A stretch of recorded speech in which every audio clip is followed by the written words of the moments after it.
Hola a todos y todas, soy Isabel Ramos, editora de proyectos estratégicos de Diario Financiero, y es un gusto darles la bienvenida a este encuentro que hemos denominado La Economía Plateada, un motor de innovación y crecimiento para Chile, que realizamos en conjunto con Piensa en Grandes.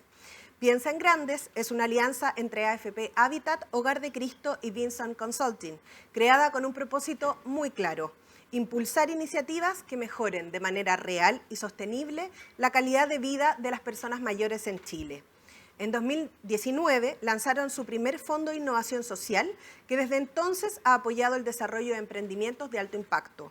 Son proyectos que no solo entregan soluciones concretas a necesidades de este segmento, sino que también buscan ser sostenibles en el tiempo y escalar para que puedan llegar a más personas. Los invito ahora a ver un video donde conoceremos más en detalle a Piensa en Grandes desde la voz de cada una de las organizaciones involucradas en esta alianza. Creo que Piensa en Grandes nace como una respuesta a una inquietud que tenemos las 3 instituciones que conformamos esta alianza. La inquietud que genera una realidad que ya está aquí. En 2050, 1 de cada 3 personas va a tener más de 60 años. Y en el caso de AFP Habitat, las personas mayores están en nuestro ADN, son nuestra razón de ser. Por eso decidimos asumir este desafío de manera activa, impulsando esta alianza y así aportar más allá de nuestro rol como administradora de fondos, con el objetivo de mejorar el ecosistema de las personas mayores. Estamos convencidos que vivir más no basta, lo importante es vivir mejor. Y eso requiere innovación, articulación y una mirada nueva sobre cómo acompañamos a las personas mayores en esta etapa de la vida. Dentro de los hitos relevantes de la Alianza Piensa en Grandes, quiero destacar en primer lugar la constitución del fondo. Este es un fondo que ha aportado financieramente a decenas de emprendimientos estos años, ha aportado con capacidad a través de consultorías, asesorías y un acompañamiento periódico a través de un consejo directorio que mensualmente revisa y evalúa los avances de estos emprendimientos en el tiempo. El segundo hito importante es la capacidad que ha tenido el fondo de comunicar la importancia de posicionar la causa de la economía plateada en la sociedad a través de entrevistas y campañas comunicacionales. Y en tercer lugar es la comunidad que estamos creando de emprendedores, una comunidad que permite que los emprendedores compartan mejores prácticas, se conozcan y estimulen a otros a iniciar emprendimientos en este sector. Como proyecciones en el largo plazo es seguir que esta sea una plataforma robusta en selección y búsqueda de emprendimientos que mejoren la calidad de vida de los adultos mayores, pero nos gustaría ir agregando otras organizaciones a esta alianza, o otros colaboradores como algunas universidades, municipios, empresas de distintas industrias o sectores. Y también, ¿por qué no hemos pensado en llevar esto, exportarlo a otros países de la región, dado el impacto que ha tenido acá en Chile?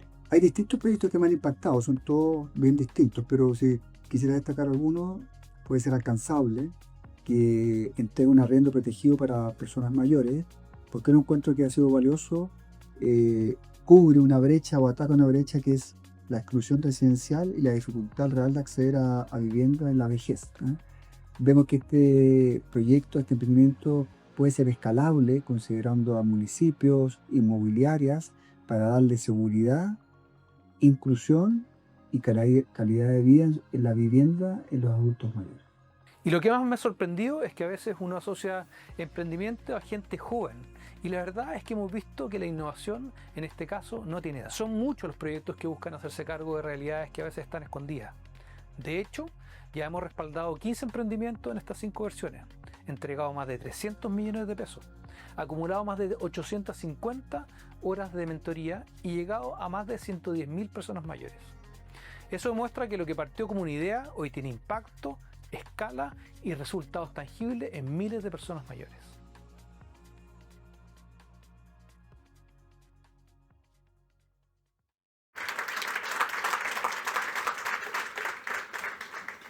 Tal como vimos en el video, eso es justamente lo que nos reúne hoy: tener una conversación estratégica con visión de futuro para explorar cómo las organizaciones, tanto públicas, privadas como sociales, pueden transformar la longevidad en una oportunidad, generando valor económico y sobre todo valor social.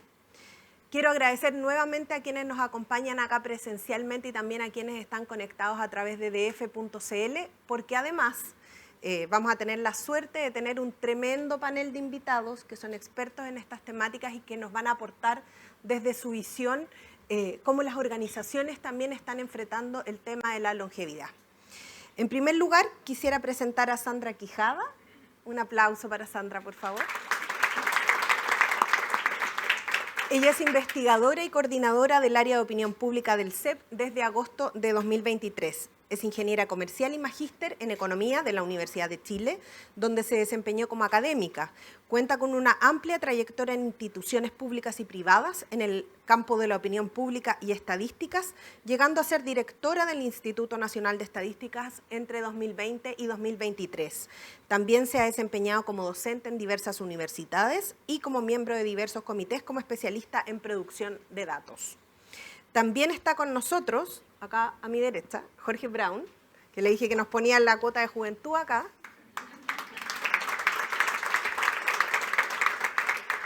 Jorge es geriatra y profesor asistente de la Pontificia Universidad Católica de Chile. A lo largo de su carrera ha combinado la práctica clínica con el desarrollo de iniciativas innovadoras para mejorar la atención de las personas mayores, impulsando este enfoque desde distintos aspectos, incluyendo los ámbitos privado y público, como en el CENAMA, donde participó en el diseño e implementación de medidas para proteger a quienes vivían en residencias durante la pandemia del COVID-19.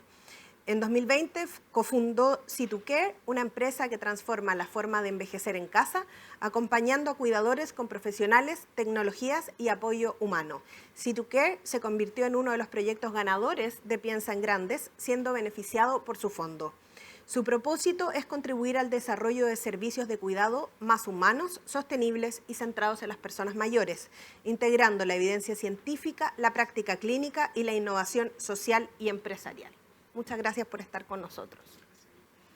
También está con nosotros don Holger Pollmann. ¿Cómo estás? Un aplauso, por favor.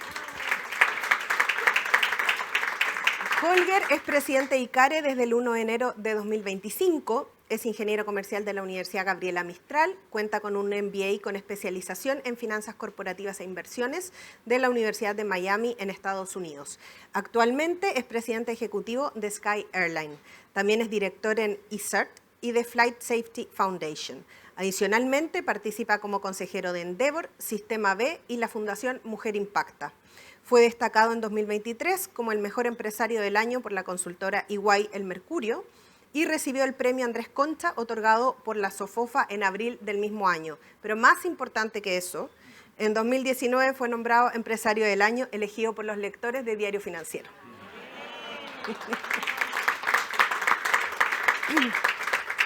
Y también nos acompaña para cerrar este panel Lorenzo Gasmuri. Bienvenido, Lorenzo. Un aplauso para Lorenzo. Lorenzo actualmente es presidente de la Asociación Chilena de Seguridad.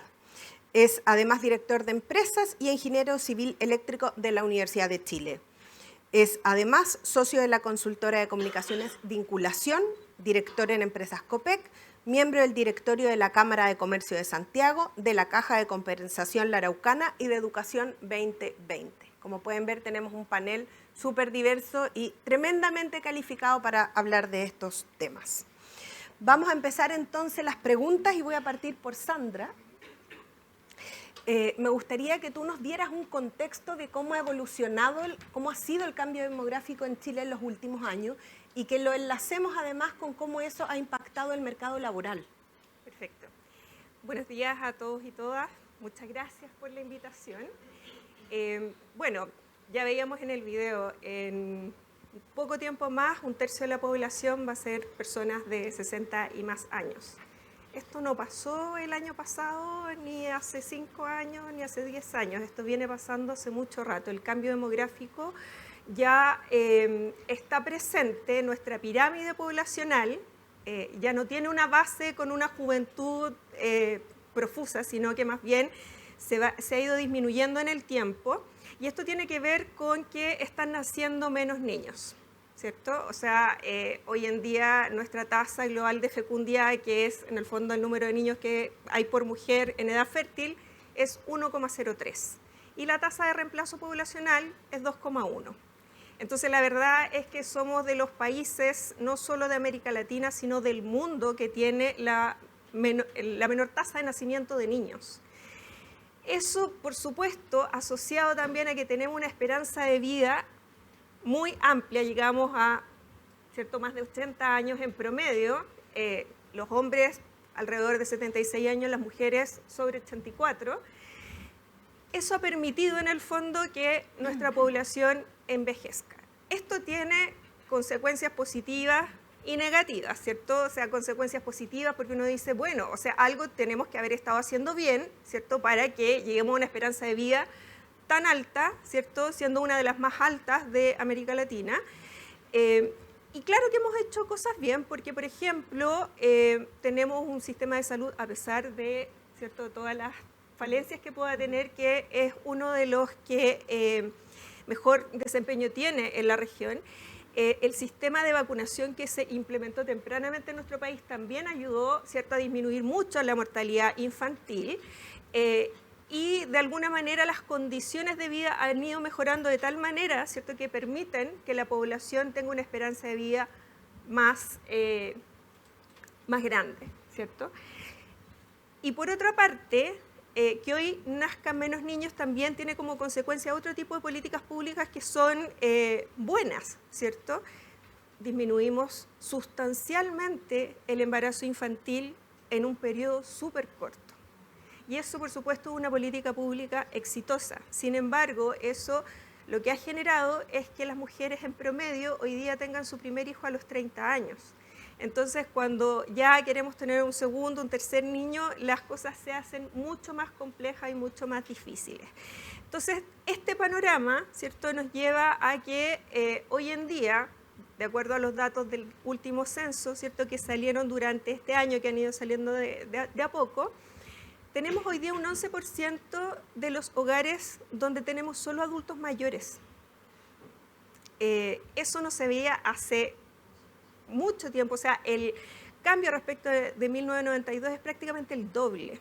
Entonces también pasa que hoy día tenemos un índice de envejecimiento del 79%, o sea, de 79. ¿Qué quiere decir eso? Que en el fondo tenemos 79 adultos mayores por cada 100 niños.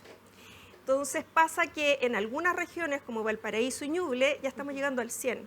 ¿Qué quiere decir eso? Que tenemos la misma cantidad de adultos mayores y de niños. Entonces por eso la base poblacional, ¿cierto?, ha ido disminuyendo y se ha ido ampliando hacia los tramos de edad más altos. Entonces, ¿qué pasa con esto?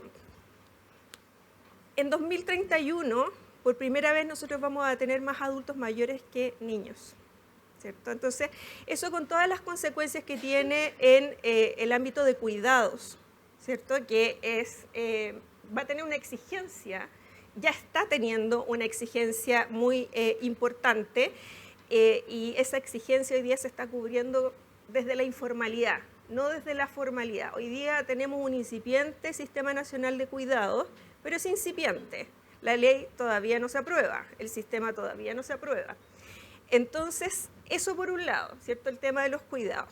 Por otro lado, ¿cierto?, tenemos mercado laboral, ¿cierto?, pensiones. El sistema de pensiones se va a ver muy estresado, ¿cierto?, porque cada vez vamos a tener que, ¿cierto?, pensionar a una mayor cantidad de gente, ¿cierto?, con una base de dependencia que es muy pequeña, ¿verdad? Y eso, por supuesto, que genera preocupación y hay que tomar medidas al respecto.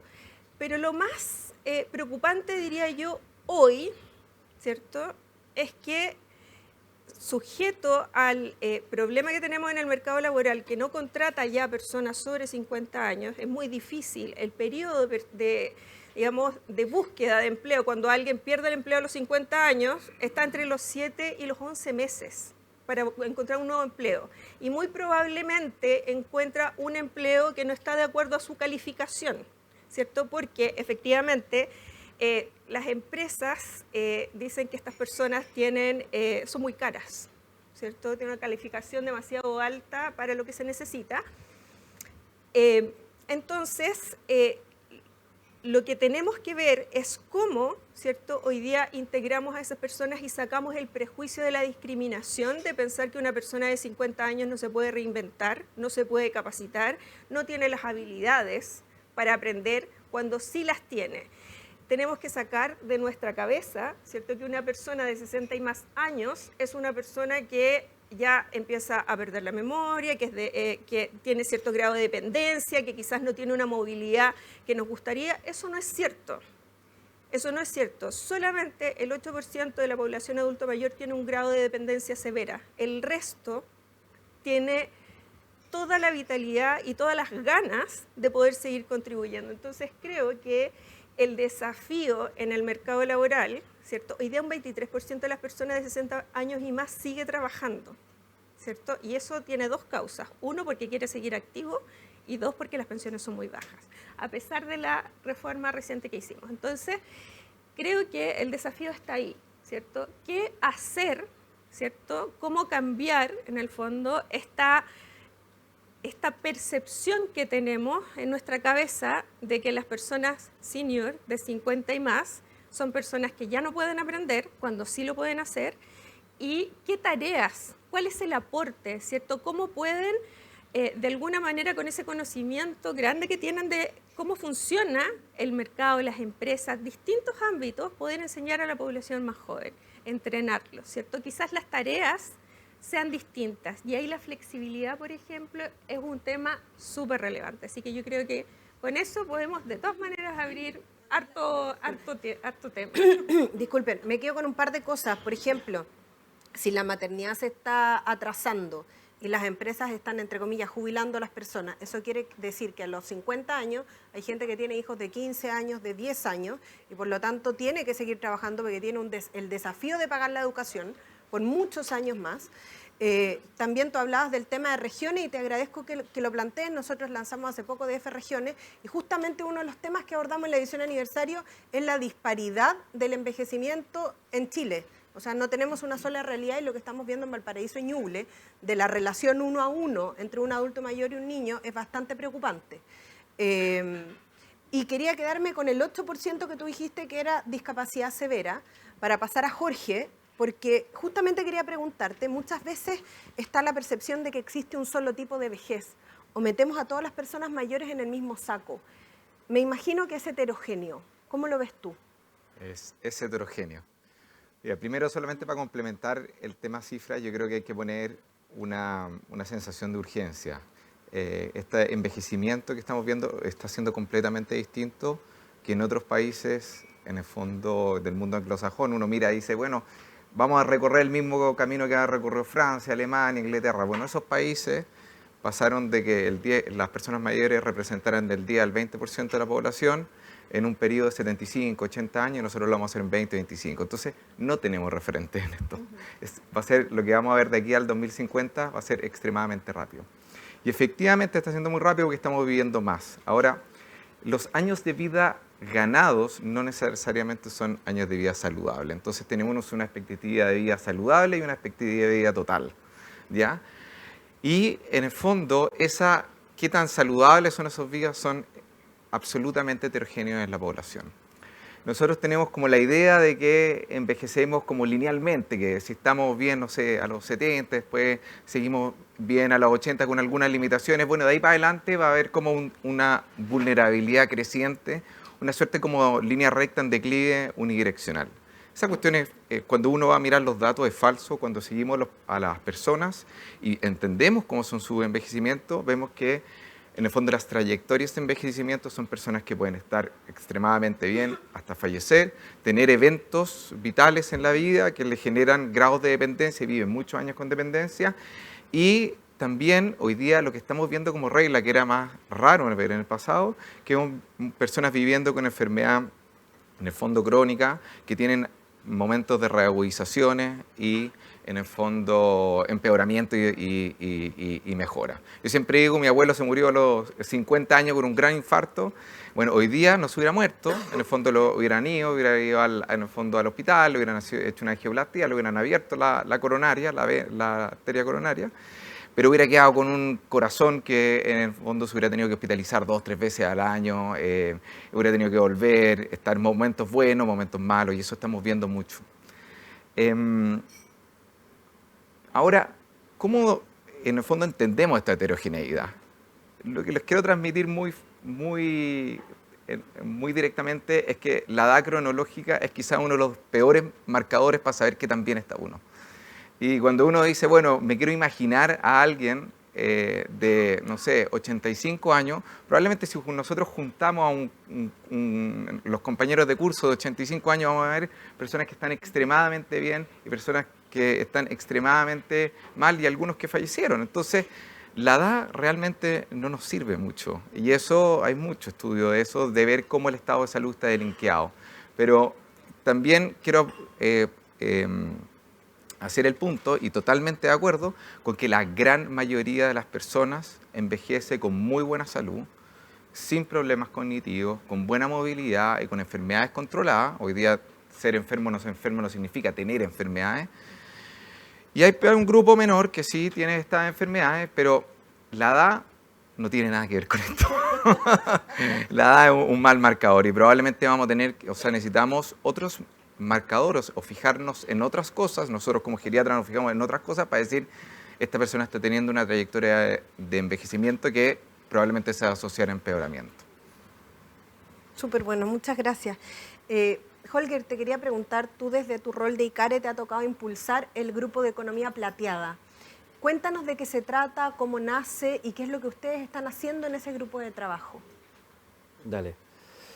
Mira, primero no fui yo el que lo impulsó, aunque lo armamos recientemente. El grupo de economía plateada ya es una iniciativa que viene más atrás. Y es algo que obviamente está muy relacionado al cambio demográfico y cómo las empresas tenemos que tener un mayor conocimiento y además, como dicen los gringos, awareness de qué es lo que está pasando en cuanto al tema demográfico. Es tan fuerte la evidencia con respecto al cambio demográfico y es muy raro ver que en la mayoría de las empresas en Chile todavía no forma parte de la estrategia. Nosotros ya hicimos también una encuesta y esperamos poder repetir esa encuesta todos los años, que acá en Chile solo el 26% de las empresas lo incorpora dentro de la estrategia. El tema de la economía plateada, es decir, la gente mayor, de una edad mayor, se podría decir. Mientras que en España es aproximadamente el 70% de las empresas. Entonces, como dice Jorge, tuvieron mucho más años para poder anticiparse de esta cuestión. Acá en Chile ha venido tan rápido que nos tenemos que hacer cargo ya del tema, incorporarlo, y hay algunas organizaciones, sobre todo en el ambiente de la educación, que ya están tomando, que están viendo los efectos brutales del cambio demográfico, en el sentido de que muchos colegios están reduciendo la cantidad de cursos que hay por cada nivel, porque ya no hay suficiente demanda, ya no hay alumnos, se podría decir. E incluso las universidades tienen que reformular completamente su esquema de educación, orientándolo más a una educación continua más que a la primera educación a nivel superior. Entonces ya estamos viendo adaptaciones y donde se incorpora completamente dentro de la estrategia en algunas de las industrias, pero el resto de las industrias todavía está haciendo muy poco.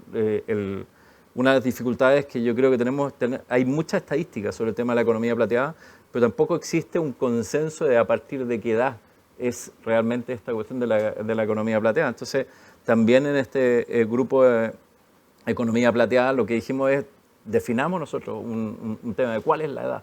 Y llegamos a la conclusión de que en realidad lo más representativo, porque además tienes, desde la empresa tienes que hacerte cargo de dos frentes, que es desde el punto de vista del consumo y también desde el punto de vista del trabajo, la relación con la economía plateada. Y llegamos a la conclusión que la mejor edad para definir economía plateada en adelante es 55 años. Yo este año acabo de cumplir 55, así que formo parte de la economía plateada. Y porque desde el consumo en realidad empieza un poquito más tarde, pero desde el punto de vista del trabajo, incluso en muchos casos empieza incluso un poco antes, en el sentido de que la tasa de desempleo empieza a aumentar.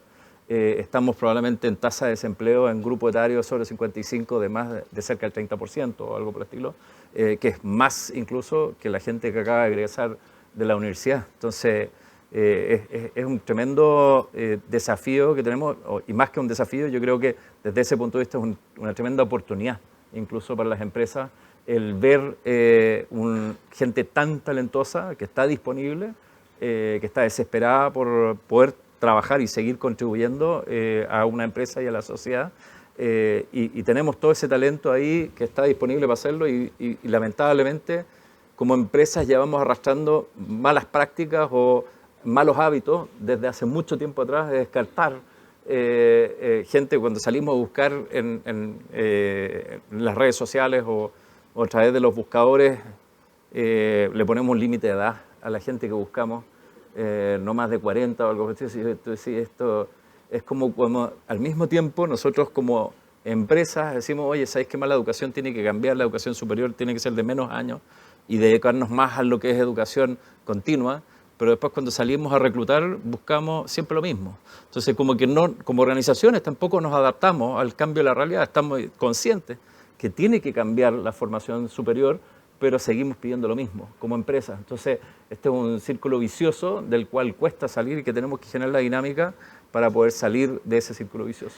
Y además dramático, porque al final del día la edad de jubilación ya no es 60 años en mujeres y 65 en hombres, si las empresas jubilan a sus trabajadores antes, y que es algo que vamos a abordar después, que ha abierto este espacio de repente para emprender después de los 55 años, si es que no se encuentra un trabajo formal como uno estaba acostumbrado a tenerlo, digamos. Lorenzo, quería seguir contigo y abordarlo desde tu rol de director de empresas, ¿no? ¿Qué oportunidades económicas existen en el país? ¿Qué oportunidades nosotros podríamos capturar, tal como dijo Holger, si se incorporara la longevidad en la visión estratégica de las empresas, lo que al parecer acá hay un diagnóstico que todavía no está pasando de la forma tan acelerada como se está produciendo el cambio demográfico? Bueno, primero quiero agradecer esta invitación, felicitarlos por instalar este tema. Este tema no está en la discusión en los directorios, me van a perdonar, pero no es un tema. Segundo, entender que el ser humano no es muy hábil en enfrentar problemas que no son lineales. Les voy a dar un ejemplo. Si ustedes van en la carretera y viene alguien pasándolos a velocidad más rápida que ustedes, pero constante, tú sabes manejar el problema. Si viene alguien acelerando, uno se complica. Y efectivamente no es capaz de estimar en qué minuto va a llegar. Si se están cambiando olas en una rica playa, si todo es regular, uno está bien, pero cuando eso se acelera, como que nos cuesta mucho. Si el 20 de marzo de 2020 hubiéramos dicho en 3 semanas más vamos a estar todos confinados, nos habrían llevado presos por locos. Estamos viviendo un fenómeno no lineal. Y este fenómeno tiene una componente que no es lineal. Es cierto, la esperanza de vida va creciendo linealmente, pero el tema de la natalidad es no lineal. Y por lo tanto, y déjeme darle, conozco poca gente que anticipó esto. Hace 10 años, en una pre-Teletón con don Mario Kreuzberger, en Copec, estábamos conversando y Mario va y me dice, tú sabes que si bloqueáramos la inmigración en Chile, al 2050 seríamos 8,8 millones de personas. Y yo marqué el número y dije, no, Mario está... Llegué a la casa, hice los números y eran como 9,2. Y anticipó algo que nadie vio. Entonces creo que es importante poner el término, que importante es poner un tema arriba de la mesa que además es multisistémico. Lo que estamos hablando afecta al mercado laboral, afecta al mercado de la salud, afecta al mercado financiero, afecta al mercado del trabajo y no lo estamos viendo. Perdona, pero yo para este panel me dije, ¿qué es lo que hay en política pública hoy día? ¿Qué se habló o se está hablando en las campañas? ¿Ya? Entonces creo que es un temazo que es bueno ponerlo y relevarlo y que ya no es sostenibilidad, que es interesante, porque lo bueno de lo que está pasando es que se están alineando los objetivos. ¿Ustedes les ha tocado en un hotel en Estados Unidos llegar a tu pieza el primer día y que no te hicieron la pieza? Y yo bajo y te digo, señor, usted no leyó, pero ahora hacemos las piezas cada 2 días. ¡Wow! ¿Y por qué? No hay personal. Eso está pasando en Estados Unidos hoy día. Y por lo tanto ya no es que las empresas en su estrategia de sostenibilidad tienen que hablar de economía sin... Compadre, no hay que tener gente. Entonces creo que se están alineando los... Y quisiera agregar dos elementos que lo hacen multisistémico. Hay un estudio muy interesante de bienestar que hace Mutual de Seguros y que tiene el mérito que lo hace a nivel regional, con una muestra muy grande. Y fíjate que aparecen dos cosas que son contradictorias. La gente mayor de 55 años es la que manifiesta mayor satisfacción con su vida, sin embargo son los que manifiestan mayor temor frente al futuro. Que es como un balance, ¿te fijas? Porque tú dices, el tema de inseguridad, de narcotráfico, todos los problemas que tiene el país nos afectan a todos, pero probablemente la gente mayor es capaz de ponderarlos de una manera distinta, pero la vulnerabilidad la ven al frente. Primer tema. Y segundo tema es un estudio de salud mental que hace la H con la Universidad Católica, y que hay buenas noticias. Esto fue una locura después de la pandemia y viene mejorando, pero la salud mental de la gente que está con un contrato remunerado, con un trabajo formal, es 20 puntos mejor a cualquier rango etario que el que está con un empleo informal o está desempleado. Y esto en particular en la gente sobre 55 años son 20 puntos de diferencia. Entonces cuando hablamos de depresión, ya no es solo cómo en la H atendemos a un trabajador de 50, sino que cómo nos aseguramos que haya oportunidades laborales, porque eso va a hacer que tengamos una sociedad más sana, más... Entonces, me preocupa de que no lo veo en las políticas públicas, no lo veo en los directorios, no es un tema, lo que les quiero decir, no está todavía, y por lo tanto el esfuerzo de relevar lo que están haciendo ustedes, estamos haciendo hoy día, aquí es importante. Y tú mencionaste algo muy importante, no hay sentido de urgencia, y cuando uno lo proyecta, esta cuestión es urgente. ¿Te fijas? Sandra, quería preguntarte, Holger ya introdujo un poco este tema porque nos decía que las empresas tienen que abordarlo desde dos puntos de vista, desde los productos y servicios que ofrecen a un consumidor, pero además desde el trabajo. ¿Cómo se caracteriza a las personas mayores de 55 o 60 años desde esos dos puntos de vista, como trabajadores y como consumidores? Bien. Como consumidores, la verdad es que son temerosos. Hay estudios que en el fondo dicen, ok, nosotros en Chile tenemos un nivel de conectividad a Internet que es brutal, es maravilloso, es de los más altos en todo el mundo. Hoy día 88% de los hogares con adultos mayores tienen acceso a Internet, pero cuando se pregunta si son usuarios, un 46% usa Internet porque le da miedo. Entonces, cuando uno, por ejemplo, va a ver los números de los consumidores de compras online, que, digamos, eso se agudizó harto en la pandemia porque era una necesidad aprenderlo, vemos que solo un 8% de los consumidores son adultos mayores. Y eso no pasa porque no sepan o no quieran aprender, pasan porque les da miedo, porque son un grupo que son blanco fácil de estafas. Entonces, en el fondo, como están recién aprendiendo, ¿cierto?, con esta obligación de este mundo que está cambiando, ¿cierto?, que cada vez las cosas son más digitales, hay cierto temor ahí que es importante relevar. O sea, en octubre pasado se hizo la Cumbre Plateada, que la organiza la Universidad Católica a través de su Senior Lab, ¿cierto? Que tiene ahí una serie de partners que los ayuda. Y ellos hablaban de esto, de cómo en el fondo facilitar, ¿cierto?, a los adultos mayores que, por ejemplo, los medios de pago, ¿cierto? Ya, ok, sí, yo miro en Internet, pero tengo que tener la posibilidad de que a la gente que le gusta pagar en efectivo, pague en efectivo. Que una cosa que es muy cotidiana, ¿cierto? Y que uno dice... Coordenadas, ¿qué pasó este año que se tuvo que retrasar? Exactamente, y peor aún, en el servicio público. Se hizo un esfuerzo gigante por modernizar los trámites. ¿Y qué pasó con los adultos mayores? Quedaron como... Yo no sé hacer esto. ¿Cómo hago la fila virtual? ¿Cierto? Tengo que decirle a mi hijo, a un pariente... Clave única. Claro, ¿qué es la clave única? ¿Cómo la saco? ¿Cierto? O sea, si ni siquiera tengo un computador, bueno, en su teléfono, es que no sabía. Entonces, en el fondo, se genera ahí una dependencia de un familiar respecto de su voluntad de o hacerlo por la persona, porque en general tampoco hay paciencia para enseñar. Las personas pueden aprender, ¿cierto? Pero ahí hay un tema de que cuando se hacen este tipo de políticas no se incorpora la visión del adulto mayor, ¿cierto? No hay una transición. Esto se hace de un día para otro, Estamos con Chile Atiende, todos los trámites centralizados, pero la gente estaba acostumbrada a ir a la municipalidad, ¿cierto? Estaba acostumbrada a ir al registro civil, a hacer sus trámites de manera diferente. Entonces, eso genera un problema cuando ese tipo de políticas, ya sea en el ámbito público o privado, ¿cierto?, no se hacen en conjunto con la sociedad civil que ve estos problemas, ¿cierto? También se generan oportunidades nuevas de consumo, ¿cierto? O sea, el tema de los cuidados, voy a ir y enfatizar en eso porque de verdad que eso también es urgente, no solo por los cuidadores, sino que de verdad por las personas que requieren de cuidado y de compañía. Los índices de soledad no deseada en los adultos mayores es gigante, ¿cierto? O sea, las personas se sienten muy solas hoy en día porque además la tecnología en el fondo les ha quitado la presencialidad. Entonces hoy día los hijos quizás no los van a ver, pero les hacen una videollamada, pero no es lo mismo. Claro. Entonces, en el fondo, sí, los servicios de acompañamiento, ¿cierto?, son una oportunidad, ¿cierto?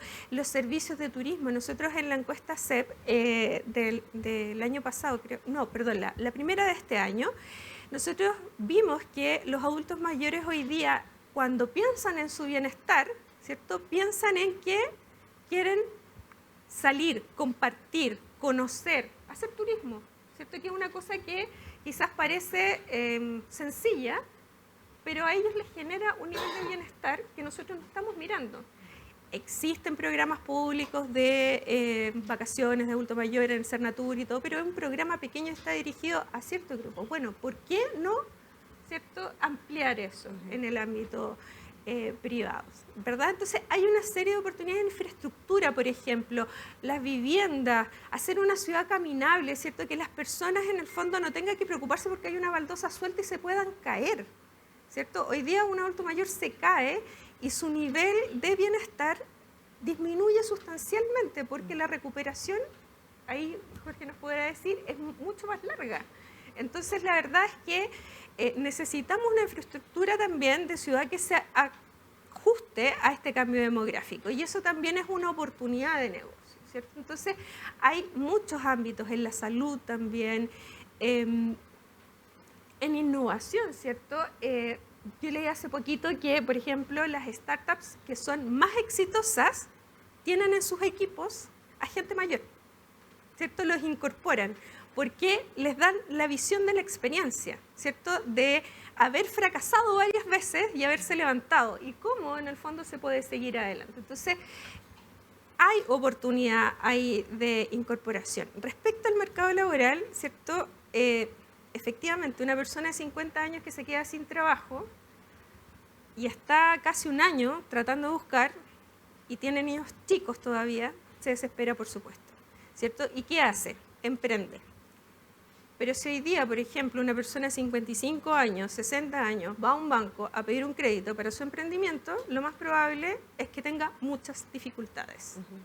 Entonces, tampoco tenemos productos, ¿cierto?, desde la banca que permitan, ¿cierto?, empujar el emprendimiento con condiciones que le permitan a las personas obtener los ingresos que necesitan, ¿cierto? De repente hay súper buenas ideas. Lo que hace, ¿cierto?, esta alianza, la de ustedes, ¿cierto?, que permite entregar fondos para distintas iniciativas, súper bueno, ¿cierto? Pero esto no es masivo, ¿cierto? Es algo que es puntual. Entonces, hoy día, por ejemplo, las personas de 55 años y más, ¿cierto?, están en un 56% en el mercado laboral como ocupado informal, ¿cierto? Uno podrá decir, chuta, ¿qué será? ¿Será 50? O sea, ¿estas personas estarán vendiendo en la calle? No, ¿cierto? Tienen emprendimientos, probablemente su lugar de trabajo es en su casa, algunos de ellos serán profesionales, boletearán, pero en el fondo no están cotizando, ¿cierto? Pero pasa que esos emprendimientos, ¿cierto?, que podrían ser una oportunidad de negocio importante, que además podría generar empleo, ¿cierto?, no está siendo apoyada por el mercado y no puede escalar, en el fondo. No puede escalar y tampoco por la política pública. Entonces, Por el lado de la formalidad, ¿cierto?, de este trabajo que uno conoce habitualmente, tampoco hay flexibilidad, ¿cierto? Uno la flexibilidad hace años atrás la pedía para las mujeres, ¿cierto?, para la incorporación de la mujer al mercado laboral. Tampoco nos sintamos tan orgullosos de que estamos cerca del 50% de participación femenina, porque la verdad es que eso, como escuché a una subsecretaria por ahí, es una vergüenza, ¿cierto? O sea, estamos muy lejos del promedio de la OCDE. Dejando ese tema de lado, ¿cierto? Hoy día también pedimos flexibilidad para las personas de 55 y más, ¿cierto?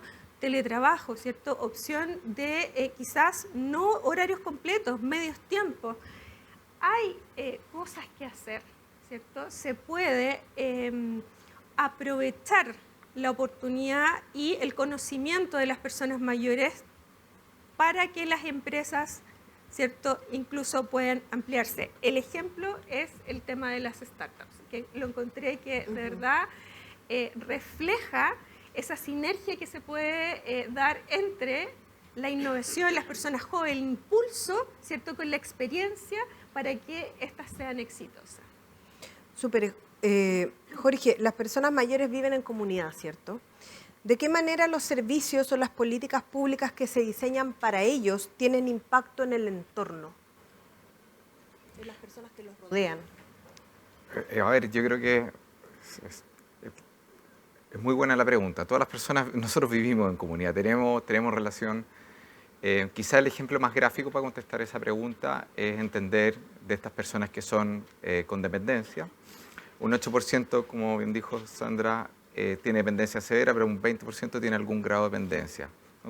Hagámonos la idea de 600.000 personas en Chile. Y esas requieren algún grado de supervisión. Uno piensa personas con dependencia y, en el fondo, hogares de personas mayores, residencias. Bueno, contando las formales y las informales en Chile son 40.000. En verdad, todas las personas mayores envejecen en sus propias casas, y esto al cuidado de sus familias, probablemente en esta misma sala alguno cumple algún rol de cuidado. Eso es súper transversal. Y cuando estamos pensando en productos y servicios, estamos pensando en que hay una enorme cantidad de personas que requieren de cuidado y que la persona que cuida típicamente es una mujer en edad que está trabajando. Un 80% en el fondo de los cuidadores son mujeres. Y es muchas veces una mujer que está a cargo de estos dos hijos que tú dijiste, uno de 15 años, ya no me acuerdo del otro, pero que está con doble carga de cuidado. Y en el fondo muchas veces tiene que dejar de trabajar por esto. La historia, yo no me quiero ir a las cifras, esto probablemente nosotros escarbamos en nuestras familias y conocidos y estos casos salen. Esto es una realidad en Chile y probablemente es una de las cosas que más probablemente hoy día le importan a las personas mayores y a su entorno. ¿Cómo nos hacemos cargo? Que lo que se llama la crisis de cuidado, ¿ya?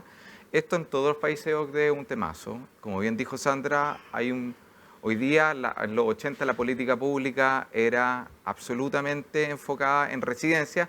Hoy día es difícil, las residencias tienen problemas de calidad. Tienen un tema de costo. Tienen un tema de costo y no hay un tema de economía de escala. Ha sido muy difícil, en el fondo, demostrar que porque juntas más personas, en el fondo te va a salir más barato cuidar. Eso no es real. Y por eso el cuidado y los programas, tanto estatales como privados, en el mundo están siendo enfocados a cuidar en casa.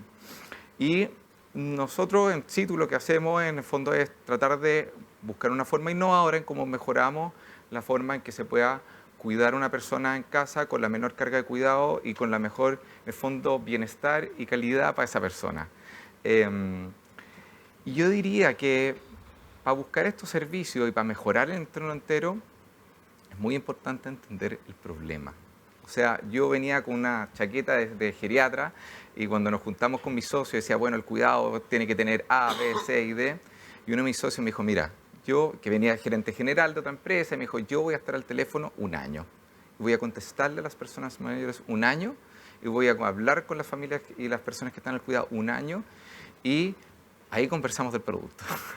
Y fue muy bueno porque nos dimos cuenta que mi visión de tener los mejores doctores o el mejor equipo de salud no era tan valorado y en realidad no resolvía el problema. Y nos dimos cuenta que el gran problema que estábamos resolviendo era esa mujer angustiada que volvía a la pega y contestamos los teléfonos no a la hora de la hora, de las 6 a las 10 de la noche, y que se cayó, o qué hago el fin de semana que me falló la cuidadora, y pusimos una gestora que eran, en el fondo son enfermeras muy entrenadas en temas geriátricos, pero no en el fondo necesariamente médicos o médicas, sino que para guiar y acoger a esas personas, y eso por lejos era lo más valorado. Entonces, yo diría que sí, el entorno está absolutamente enfocado, o sea, tiene o sea, no es solamente una persona individual cuando hablamos de personas mayores.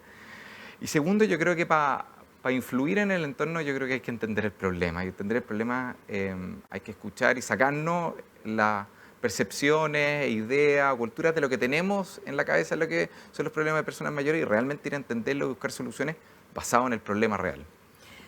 Me preocupa lo que tú estás comentando del cuidado en casa.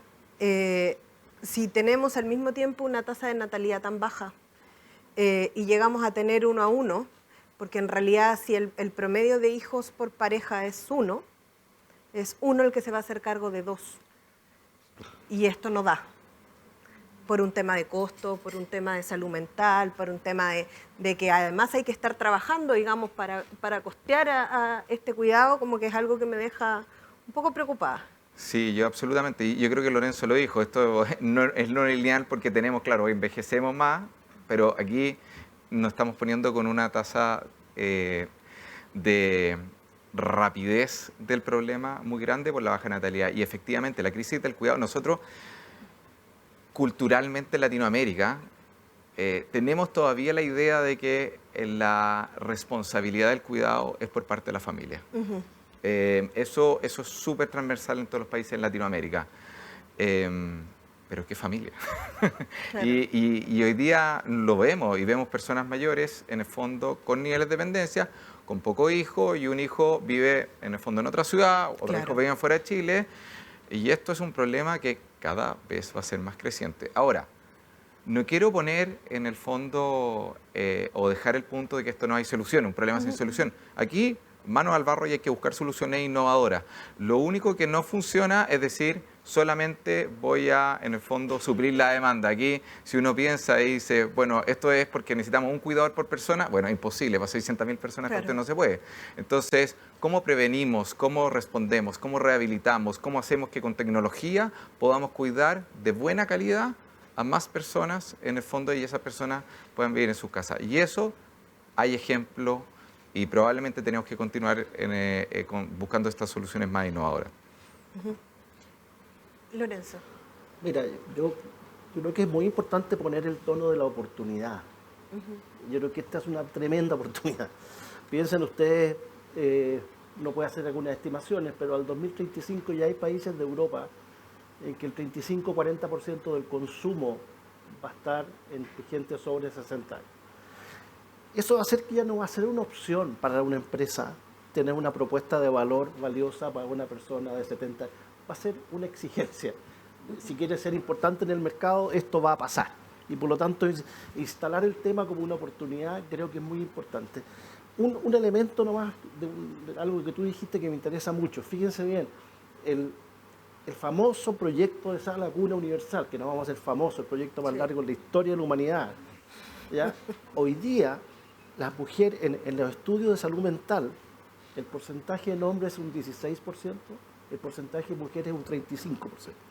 O sea, el impacto que tendría el equiparar las tasas de participación laboral de las mujeres en este otro fenómeno es brutal. Entonces yo creo, oportunidad. Segundo, no esperemos al regulador, la maravilla del mundo empresarial que puede empujar. Les voy a dar un ejemplo. Yo nunca vi a alguien que no pidiera, o sea, me tocó ser gerente general, no sé, 10 años en Copec. Todas las secretarias que se jubilaban a los 60 años decían, por favor, don Lorenzo, me quiero quedar un año más. Y no, nos empujábamos a jubilar. Movamos la frontera. ¿Qué pasa? Dejemos que la gente se retire 2 años después, 3 años después. Eso lo podemos hacer. No infringimos ninguna ley, no esperamos al regulador que cambie la ley, que debiera cambiar. De hecho, me cuesta mucho entender, porque cuando esta conversación la haces individualmente, todos quieren quedarse trabajando. Pero cuando lo pones como una iniciativa política, se quema Francia. ¿Se acuerdan o no? Ya. Pero las empresas podemos hacerlo. Segundo, el upskilling.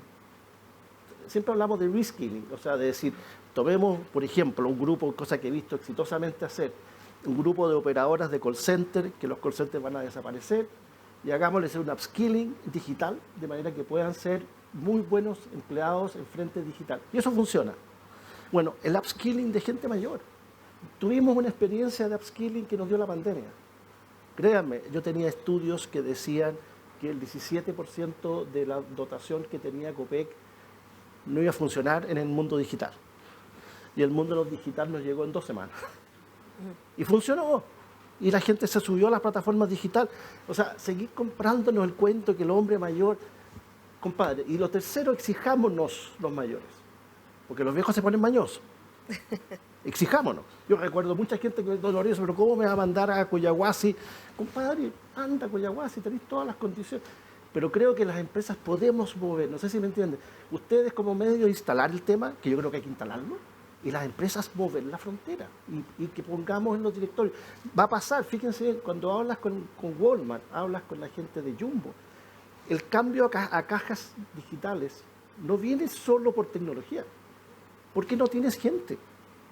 Para una operación de 2 turnos, tener una cajera que se desplaza, bueno, quiere decir que si das las condiciones, puedes hacer upskilling de gente que maneje cajas sofisticadas, que no necesariamente tenga 22 años. Entonces, el llamado es oportunidad, y no esperemos que el Estado se mueva, porque a veces se mueve y la embarra, ¿ya?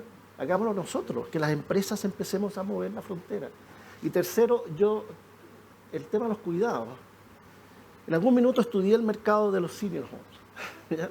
Porque era como interesante el punto de vista inmobiliario. Y fíjate que lo único valioso ahí adentro es que la gente socializa. Que es súper interesante, no es, ¡uy, qué rica la comida! No. Y los geriatras te dicen, el problema de esta señora es que está todo el día sola con un perro o un gato.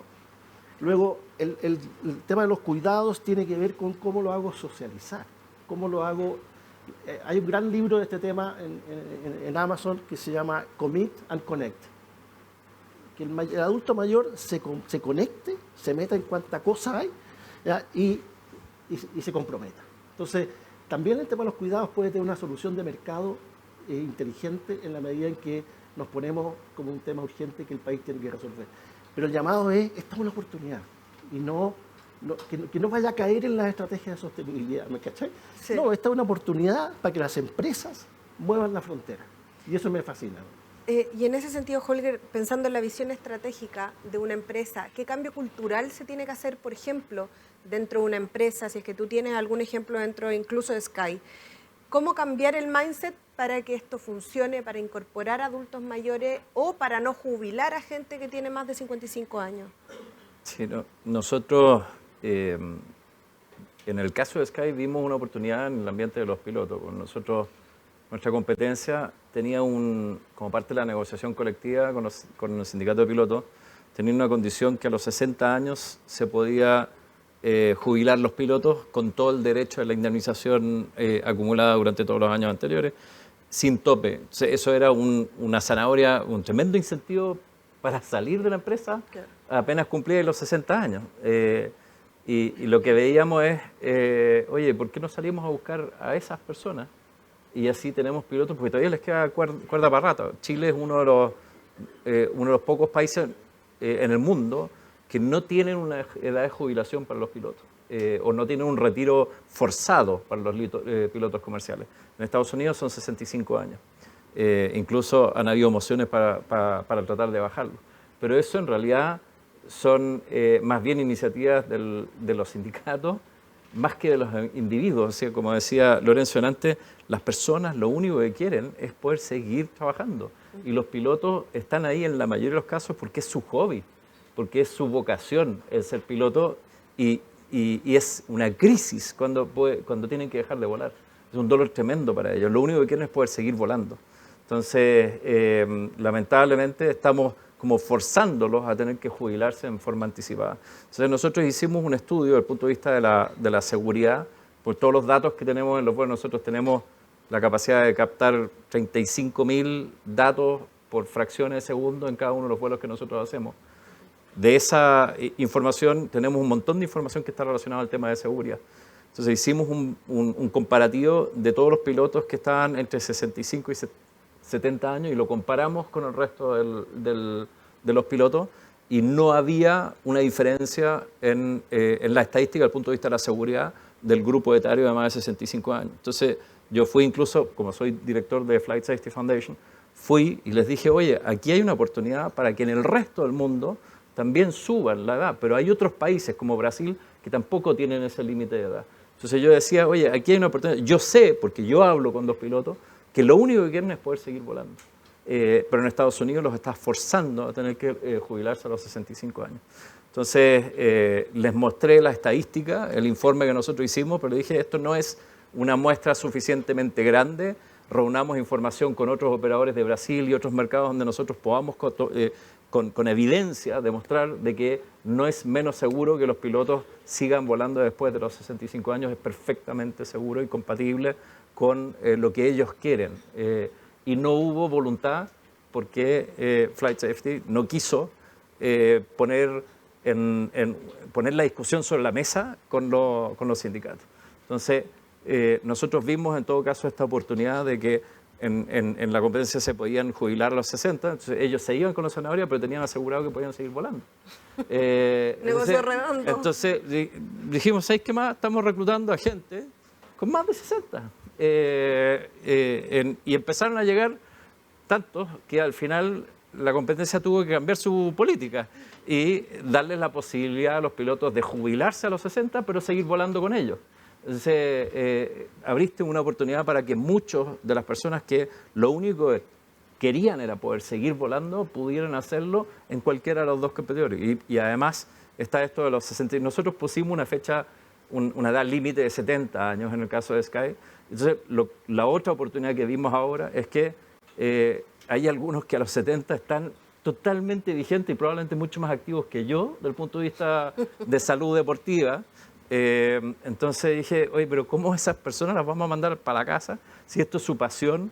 Ellos conocen la cultura organizacional, conocen mejor que nadie en la compañía, estaríamos perdiendo un tremendo recurso. ¿Por qué no buscamos la posibilidad de que algunos de ellos, o los mejores, puedan pasar a ser instructores?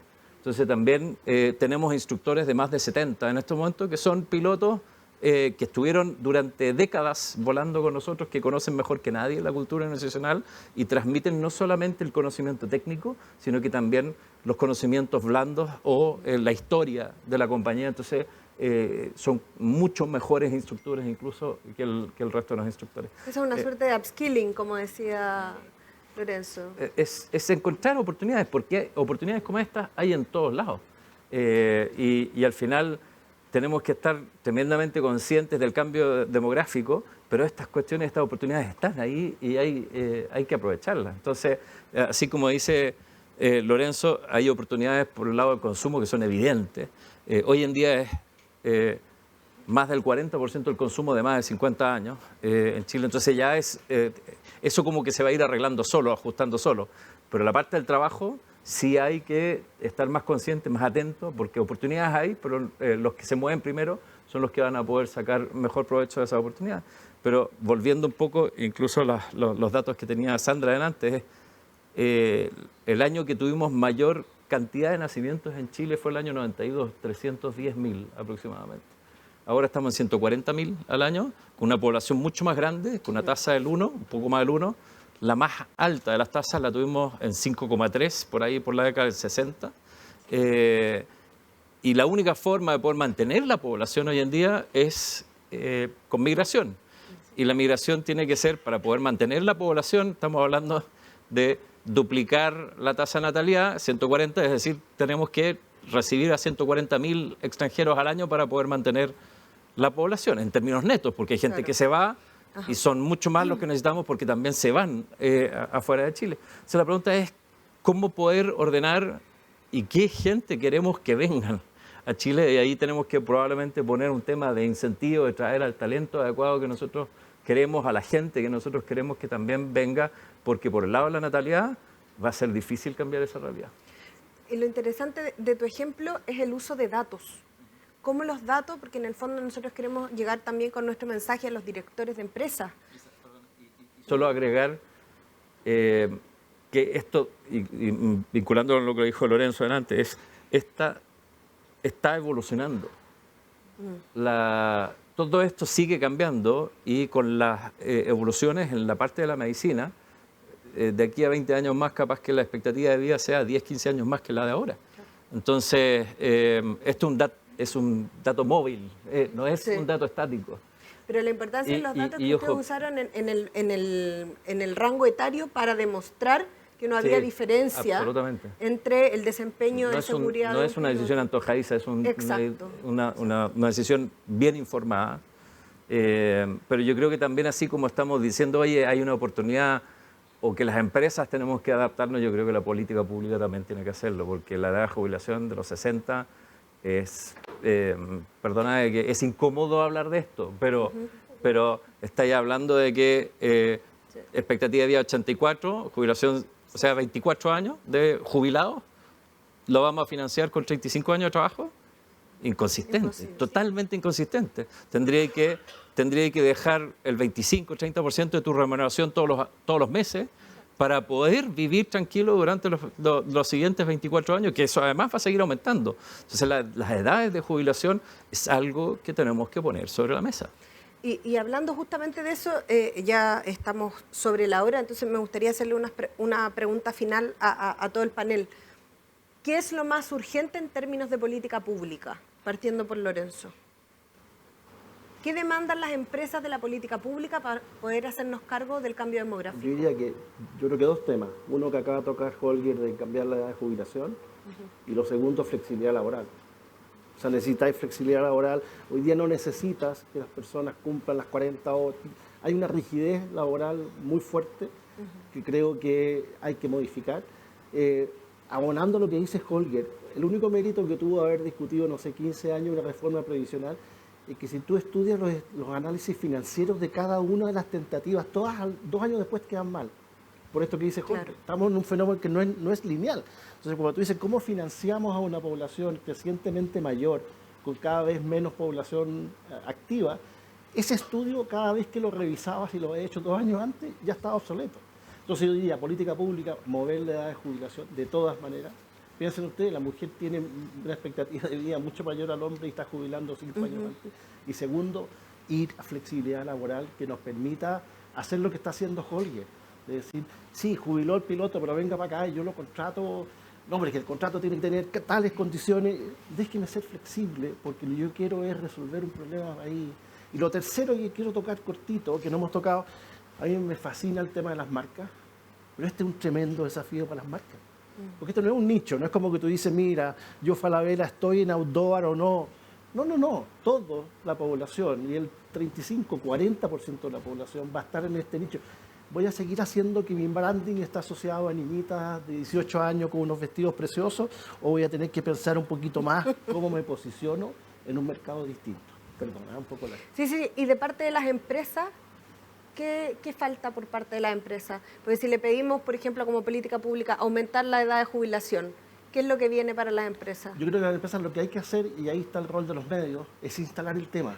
Porque las empresas podemos experimentar, podemos probar, tenemos esa flexibilidad. Lo que hizo Holger lo pueden hacer todas las empresas, pero hay que instalar el sentido de urgencia. Hay que decir, en 10 años más usted no va a tener gente. Luego empieza a prepararse para ello. Yo creo que eso no está instalado hoy día y es rol nuestro instalarlo. Sandra, ¿cuál es la prioridad en términos de política pública? Yo diría que sumado a lo que dice Lorenzo y tomando un poco las palabras de Holger al final sobre el tema de la migración, no hay que perder de vista que a pesar de que hoy día tenemos una tasa de natalidad baja de un hijo por mujer, la contribución que están haciendo las madres extranjeras es sumamente alta. En el norte, la mitad de los nacimientos son de madre extranjera.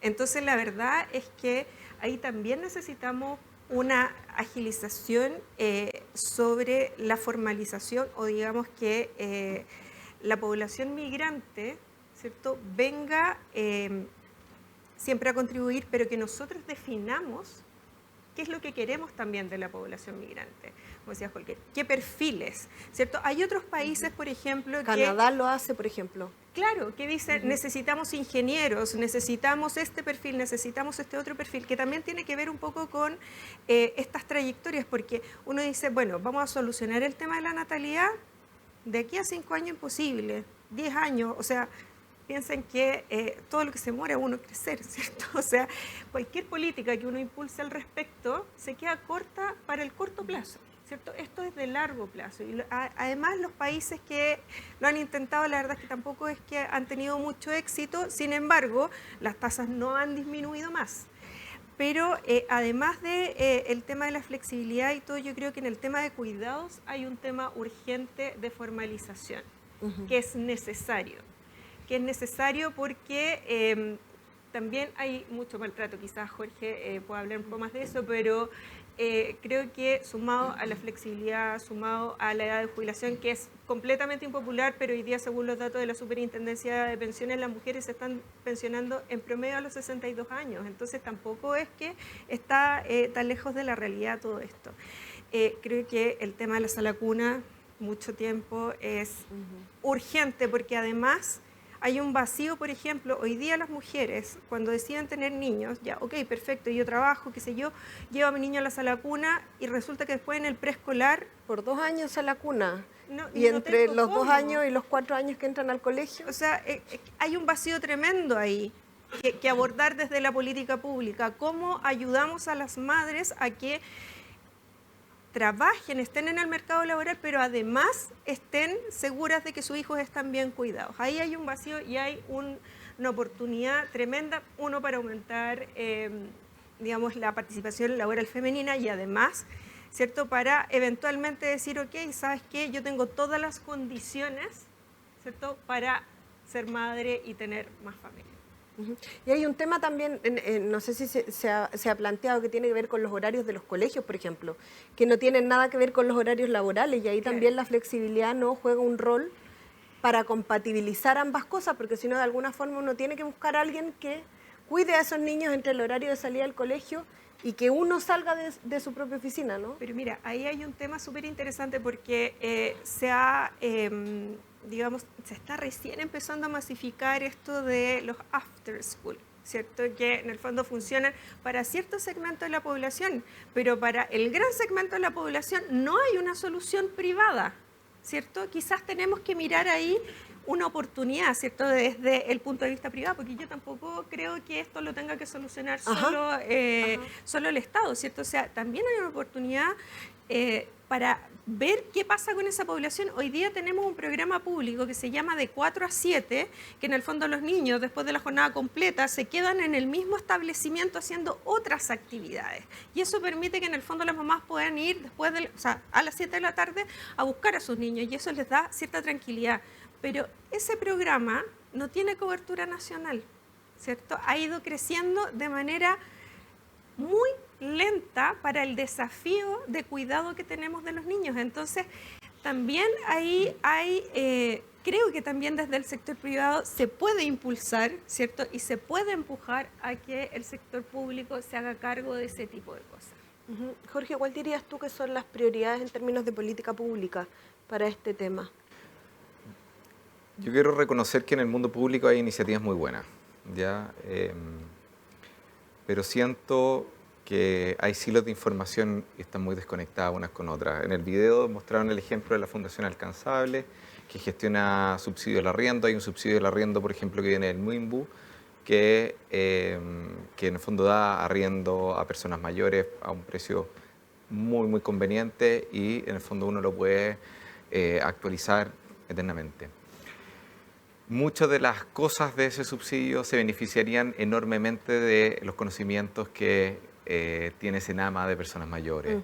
Y en el fondo, necesidades cruzadas de información y necesidades de coordinación podemos encontrar millones. Yo creo que este es un tema transversal, y como hay muchos temas críticos para el país que deben ser tomados como transversales, y entender que un ministerio por sí solo no va a poder, en el fondo, alinearse adecuadamente si hay una política y una coordinación real. Y también quiero aprovechar, tú preguntaste desde la empresa, desde el mundo privado. Yo creo que el que es muy bueno el ejemplo que comentó Holger. Yo creo que esos ejemplos ocurren cuando hay un cambio cultural. Cuando yo dejo de mirar a las personas mayores con un estereotipo y me baso en datos y entiendo cuáles son las capacidades y cuáles son las necesidades. Hoy día, culturalmente, tenemos que reconocer que existe edadismo. Edadismo es discriminación por la edad. Porque es mayor creemos que va a chocar, porque es mayor creemos que no le gusta en el fondo subir el cerro, porque es mayor, etcétera, y así la lista puede ser. O no va a adoptar tecnología. O no va a adoptar tecnología. Entonces, yo creo que lo más importante para el mundo privado es que hoy día realmente problematicemos el edadismo y entendamos a las personas mayores con sus capacidades, con sus también limitaciones y desafíos, y romper barreras de estereotipos que hay que ponerle nombre y apellido. Muchas gracias. Y Holger. Yo creo que en política pública yo lo pensaría un poquito más amplio. Yo creo primero es hacer más política pública con datos, con información. Pero estamos hablando de sistemas extremadamente complejos. Entonces, hablar de datos en el sistema complejo no es fácil. Pero sí tenemos que poner y tener la conversa, yo creo que es un fenómeno que pasa en muchos países, incluyendo y especialmente en Chile, que también es el tema de la sobreregulación. Y la sobreregulación termina teniendo efectos colaterales no deseados, porque al final aplicas una regla uniforme para todas las industrias o todas las empresas, y es difícil poder hacer las cosas caso a caso. En muchas de estas cosas dicen, no, que tenemos que hacernos cargo, y al final, nueva ley, ¿y quién cubre los costos? La empresa. Y la empresa, y manotazo a la empresa, manotazo a la empresa. Y la mayoría de las empresas en Chile son empresas medianas, o incluso empresas grandes, porque acá en Chile es considerada una empresa grande una empresa que factura más de $4 millones al año, que es ridículo, que deberíamos estar hablando de arriba de 100, 200 millones para ser considerada realmente gran empresa a nivel internacional. O sea, la mayoría de las empresas grandes, en teoría, de acuerdo al Servicio de Impuesto Interno, son empresas medianas, realmente. Y la mayoría de ellas no son líderes de mercado. Cuando tú no eres líder de mercado, muchas veces tienes el desafío casi como de sobrevivir, en cierta medida. Dice, cada vez que sale una nueva norma, se dice, chuta, ahora que creíamos que estábamos bien, otra vez nos vamos a tener que hacer cargo. Entonces, al final, cuando tú haces un proyecto, llegas y dices, estas son las reglas del juego ahora, pero ahora ya el estándar es que te cambien las reglas del juego, casi. Entonces, ya no podéis hacer un proyecto asumiendo la situación actual, sino que tenéis que asumir de que te van a subir la carga laboral 8, 20, 30% durante los próximos 10 años, que al final te mata a todos los proyectos. Entonces tenemos que pensar de que la prioridad es el crecimiento. Y cuando hacemos política pública, cualquier política pública tiene que pasar, para mi gusto, por una comisión de crecimiento y decir, evaluemos el impacto que esta cuestión tiene en el crecimiento potencial de nuestro país, y hacernos cargo de que es re fácil llegar y decir, porque al final el que menos participa en política pública termina siendo la empresa, se podría decir, pero tenemos un montón de presión de cambiar la dinámica y terminamos cargándole la mano a la empresa. Si seguimos en esa dinámica sin considerar el impacto que esas políticas públicas tienen en el crecimiento y en el desarrollo de las empresas, vamos a seguir estancados, realmente. Entonces también tenemos que hacernos cargo, en el momento que hacemos la política pública, de los efectos colaterales no deseados de la política pública. Lorenzo, querías hacer una acotación. Se ve acá, de nuevo, la necesidad urgente de colaboración público-privada. Cuando Jorge describe el conocimiento que hay en algunos entes del Estado, la potencia que puede tener el mundo empresarial, creo que hay que botar las ideologías de lado y lado. Para mí la ideología es forzar soluciones que no están basadas en evidencia. Y esa ideología de izquierda y de derecha, y pasamos de una a otra. Entonces creo que la colaboración público-privada, en la medida en que... Les voy a dar un ejemplo. Acabamos de hacer el diagnóstico del primer año de la ley Karin. Y Dios me libre. Dios me libre. ¿Cómo hicimos una ley tan mal hecha? Entonces, aprender de la evidencia, decir, mira, pongamos a trabajar, y creo que ICARE hace un tremendo rol ahí, al mundo público y al mundo privado, para ver cómo avanzamos experimentando muchas cosas, como lo está haciendo Sky, pero también con un regulador que dice ya, tengo que mover la frontera, pero en forma inteligente para no terminar sobre regulando y matando la posibilidad que el mundo empresarial se mueva. Colaboración público-privado en este tema, en salud, en vivienda. Educación. Mire, ayer hablaban de agua potable rural. Eso se resuelve así, trabajando público-privado. No hemos logrado que pase. Entonces, yo pondría énfasis que este problema, que es sistémico, requiere toda la colaboración público-privada. Perdón, nada, No, me encanta que quedemos como con ese espíritu optimista, ¿no? Para cerrar este encuentro y la necesidad de tener la colaboración público-privada, sobre todo porque estamos en tiempos de elecciones y es importante dar un mensaje de cuáles son las prioridades y que esto tiene que ser un tema país. Primero, el tema del envejecimiento, la baja natalidad y la cooperación público-privada en distintos ámbitos. Quiero agradecerle a Lorenzo, a Sandra, a Holger y a Jorge por estar acá con nosotros. Les pido un aplauso para ellos, por favor.